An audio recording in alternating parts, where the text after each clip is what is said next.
નમસ્કાર, આપનું હાર્દિક સ્વાગત છે એજ્યુકેશન ગુજરાત ચેનલમાં. આજે આપણે ધોરણ 5માના આસપાસ વિષયનો 14મો પાઠ જ્યારે ધરતી ધ્રુજી ઉઠી. આ પાઠનું સ્વાધ્યાય પોથીનું સંપૂર્ણ સોલ્યુશન વિડીયોમાંથી શીખવાનું છે. ચેનલ પર નવા વિડીયો ચેનલ સબસ્ક્રાઈબ કરો, વિડીયો ગમે લાઈક શેર કરો. પહેલો પ્રશ્ન છે, આપેલા પ્રશ્નના ઉત્તર માટે સાચો વિકલ્પ પસંદ કરીને લખો. પહેલો, જસમાં ક્યાં રહે છે? તો એ રહે છે કચ્છમાં. બીજો પ્રશ્ન, ભૂકંપમાં કોના ઘરને બહુ નુકસાન નહોતું થયું? તો સરપંચના. ત્રીજો પ્રશ્ન, ભૂકંપ માપવાના યંત્રને શું કહે છે? તો કહે છે સિસ્મોગ્રાફ. ચોથો પ્રશ્ન, ભૂકંપને કારણે નીચેનામાંથી કઈ વસ્તુ થતી નથી? તો હિમપ્રપાત. પાંચમો પ્રશ્ન, કેટલા રિક્ટર સ્કેલથી ઓછો ભૂકંપ અનુભવી શકાતો નથી? તો 3. છઠ્ઠો પ્રશ્ન, ઈસવીસન 2001માં ગુજરાતમાં આવેલા ભૂકંપમાં નીચેનામાંથી કયા શહેરને મોટું નુકસાન થયું ન હતું? તો સુરતને. સાતમો પ્રશ્ન, ભૂકંપ બાદ કોણે ગામ લોકોને ઘર માટે ખાસ પ્રકારની રચનાઓ બતાવી? તો એ ઇજનેરોએ અને સ્થપતિઓએ, એટલે ઓપ્શન ડી આવશે. આઠમો પ્રશ્ન, ગામ લોકોના મતે કયું મકાન ઇજનેરો અને આર્કિટેક્ટ્સના માણસો બનાવશે? તો છે શાળા. નવમો પ્રશ્ન, ભૂકંપ વખતે કઈ જગ્યા વધુ સલામત છે? તો છે ખુલ્લું મેદાન.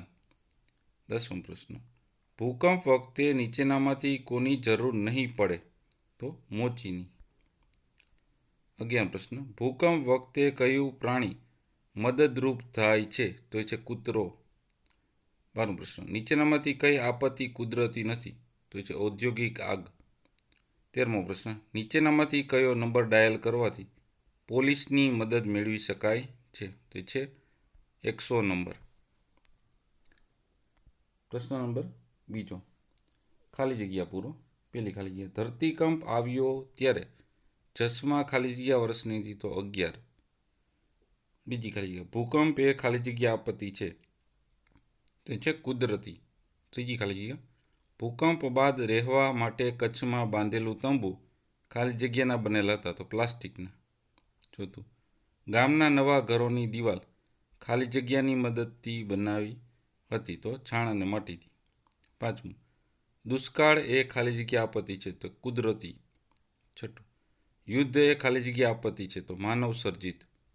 સાતમી, અતિ વર્ષાને કારણે ખાલી જગ્યા આવે છે? તો પૂર. આઠમી ખાલી જગ્યા, ફાયર સ્ટેશનને ફોન કરવા ખાલી જગ્યા નંબર ડાયલ કરવો પડે? તો 101.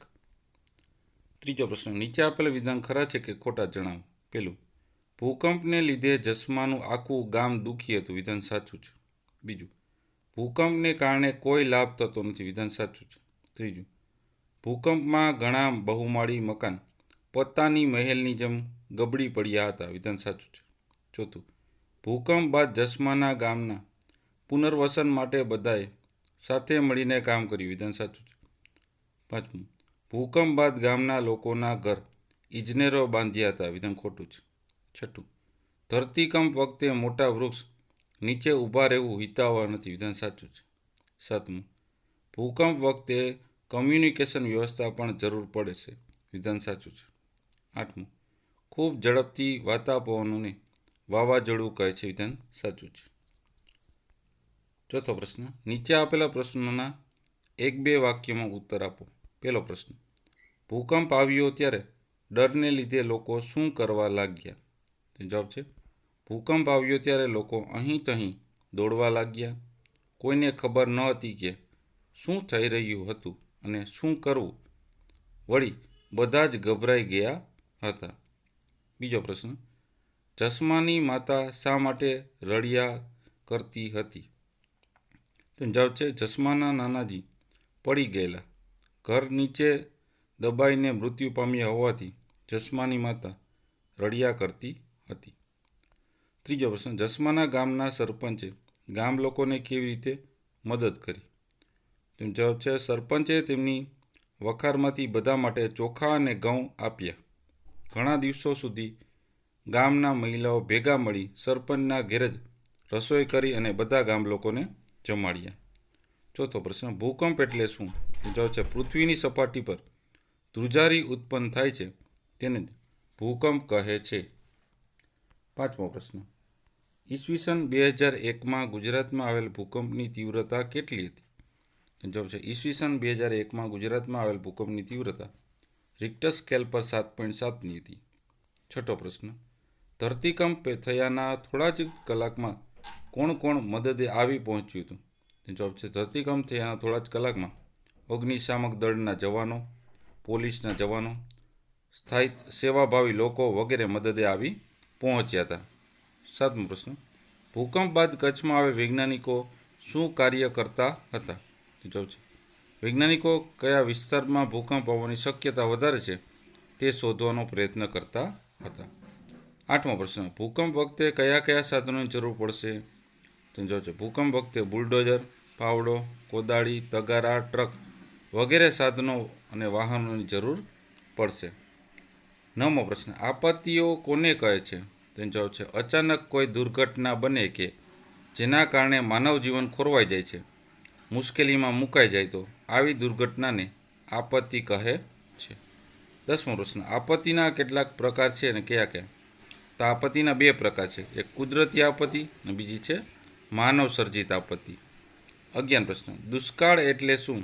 જવાબ છે દુષ્કાળ એટલે જ્યારે વરસાદ ઓછો પડે અથવા તો પડે જ નહીં ત્યારે પ્રવર્તતી પરિસ્થિતિ અને અનાવૃષ્ટિ પણ કહેવામાં આવે છે.